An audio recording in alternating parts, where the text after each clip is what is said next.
অনুরাগের ছোঁয়া ধারাবাহিকের আজকের পর্বে দেখা যায় দৃষ্টিহীন হলেও দীপা রুডিকে ছাড়ে না। লাবণ্য সেনগুপ্তর বন্দুকটা হাতে নিয়ে রুডিকে বলে, ক্ষমা চা শয়তান, ক্ষমা চা আমার কাছে। কিন্তু রুডি ভয় পায় না। রুডি ভাবতে থাকে, এই কানা মহিলাটি আমার কি ক্ষতি করবে? ও নাকি আবার বন্দুক চালাবে। ও দেখবে কি করে যে আমি কোথায় আছি? ও বুঝবে কি করে ও আমার কিচ্ছু করতে পারবে না? রুডি চিৎকার করে হাসতে হাসতে বলে, শাশুমা আপনি আমাকে মারবেন, গুলি করবেন? আপনি মনে হয় ভুলে যাচ্ছেন আপনি অন্ধ, আপনি চোখে দেখতে পান না, আপনি আমার কিচ্ছু করতে পারবেন না। আচ্ছা ঠিক আছে, বলুন তো এখন আমি কোথায়? আচ্ছা এবার বলুন আমি কোথায় দাঁড়িয়ে আছি? এই বলে রুডি এক এক জায়গা থেকে আরেক জায়গায় সরতে থাকে। কিন্তু দীপা দৃষ্টিহীন হলেও তার সেন্স খুব প্রখর।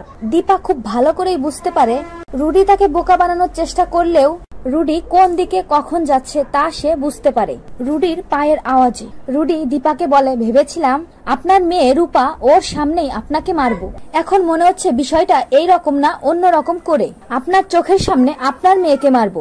নিজে চোখে দেখতে পারবেন না, আবার কিছু করতেও পারবেন না, কারণ আপনি তো আমাকে ধরতেই পারবেন না।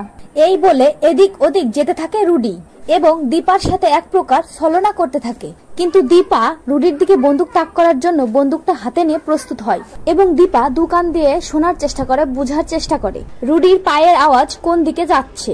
এবং আর সময় নষ্ট না করে শেষ মুহূর্তে দীপা একটা গুলি চালায়। গুলিটা রুডির একদম বুকে গিয়ে লাগে, ঝাঁঝরা হয়ে যায় রুডির বুক। রুডি যখন চিৎকার করে ওঠে গুলিটা লাগার পর, দীপা তখন এগিয়ে গিয়ে বলে, শয়তান বলেছিলাম না আজ তোর দিন শেষ, তোকে আজ নিজে হাতে মারবো। অন্ধ বলে তুই আমাকে ভুল বুঝেছিস। আমি অন্ধ হলেও আমি একজন মা, আর তুই সেটা ভুলে গিয়েছিলিস।